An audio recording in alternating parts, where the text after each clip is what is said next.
बिस्मिल्लाहिर्रहमानिर्रहीम। अस्सलाम वालेकुम डियर स्टूडेंट्स, हमारा चैप्टर जो है वाटर वो कंप्लीट हो चुका है और आज की वीडियो में हमने बेसिकली स्मार्ट सिलेबस के अकॉर्डिंग जो इसके एमसीक्यूज हैं उनको डिस्कस करना है। तो मैं एमसीक्यूज की स्टेटमेंट बोलूँगा और उसका जो करेक्ट ऑप्शन है वो लिखूँगा। ठीक है, आप लोग वहाँ से नोट डाउन कर लेंगे।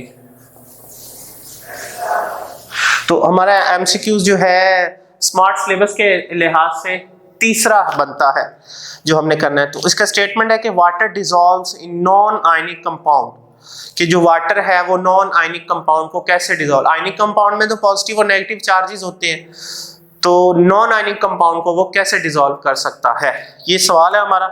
उसके ऑप्शंस हैं आयन आयन फोर्सेस से, ion dipole forces, ion ion forces पहला ऑप्शन है।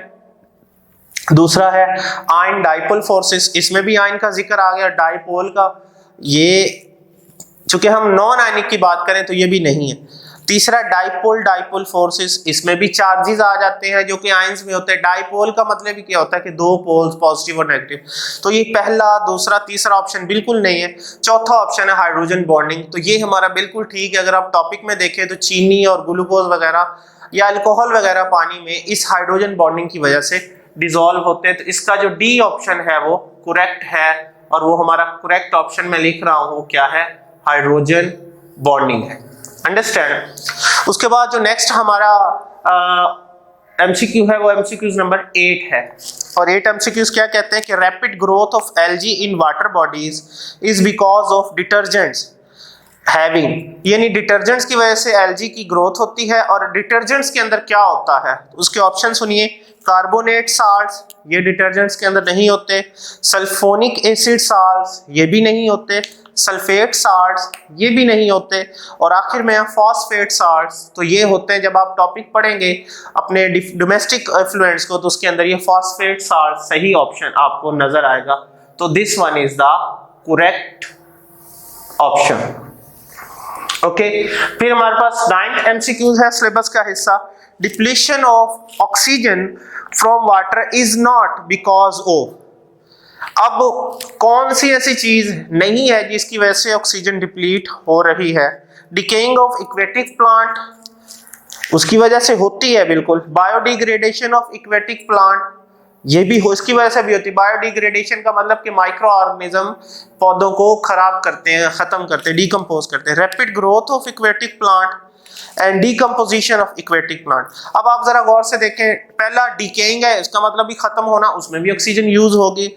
दूसरा बायोडिग्रेडेशन, इसका मतलब भी खत्म होना ही है। और चौथा है डिकम्पोजिशन, तो इसका मतलब भी खत्म। तो इस तीनों प्रोसीजर में ऑक्सीजन लाजमी इन्वॉल्व होगी। जबकि जो सी ऑप्शन है rapid growth of aquatic plant, उसमें ऑक्सीजन जो है रिजॉल्व नहीं होगा, ऑक्सीजन की जरूरत नहीं होगी। तो यही उन्होंने पूछा कि किस प्रोसीजर में ऑक्सीजन की जरूरत नहीं है या ऑक्सीजन खर्च नहीं हो रही, तो वो सी ऑप्शन है हमारा, rapid growth of aquatic plant. Rapid growth of aquatic plant. Next जो हमारा 10 वाला है एमसीक्यू, वो देखते हैं हम। 10 एमसीक्यू की स्टेटमेंट है कि which one of the following disease can cause liver inflammation. Liver का ताल्लुक मैंने आपको बताया था हेपा से रिलेटेड है, तो नाम सुनिएंगे आपको आइडिया हो जाएगा। टाइफाइड पहला ऑप्शन, जॉन्डिस दूसरा, कॉलरा तीसरा, ये तीनों मैदे से रिलेटेड है। और चौथा है हेपाटाइटिस, हेपा मीन लीवर, तो D option is the correct option. So hepatitis is right one. Next हमारे पास 11th एमसीक्यू है कि which one of the following diseases causes severe diarrhoea and can be fatal. Diarrhoea यानी body से water loss बहुत ज्यादा हो जाता है और जानलेवा भी हो सकती है। जॉन्डिस नहीं, ये रिलेटेड नहीं है स्टमक से या इंटेस्टाइन से रिलेटेड नहीं है। डिसेंट्री में ऐसा होता है लेकिन ये जानलेवा नहीं होती। तीसरा ऑप्शन कॉलरा है और चौथा टाइफाइड है। टाइफाइड जो पूरी बॉडी में ये इन्फेक्शन हो सकता है, तो ये बैक्टीरिया से होता है। तीसरा ऑप्शन जो हमारा सी वाला ऑप्शन है कॉलरा हैजा, वो सही बीमारी है, सही इसकी स्टेटमेंट है। तो कॉलरा से जान भी जा सकती है, ये एक बैक्टीरियम से होता है, इसे विब्रियस कॉलरा कहते हैं।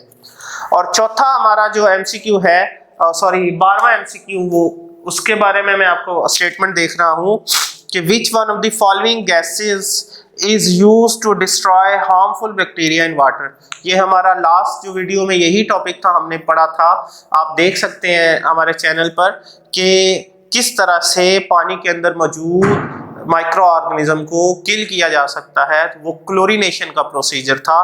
तो इसमें देखें क्लोरीन यूज करते हैं, क्लोरीनेशन के नाम से यही जाहिर होता है।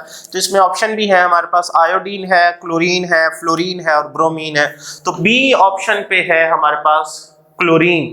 तो this one is the right answer. तीसरा, 8वां, 9वां, 10वां, 11वां और 12वां जो है ये हमारे पास MCQs हैं जो हमने करने हैं आपके सिलेबस के हवाले से।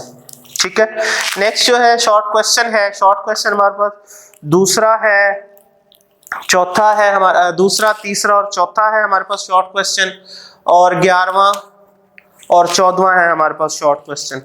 तो ये आप जो है अपने टॉपिक्स में देखेंगे, उसके अंदर इसके आंसर्स मौजूद होंगे।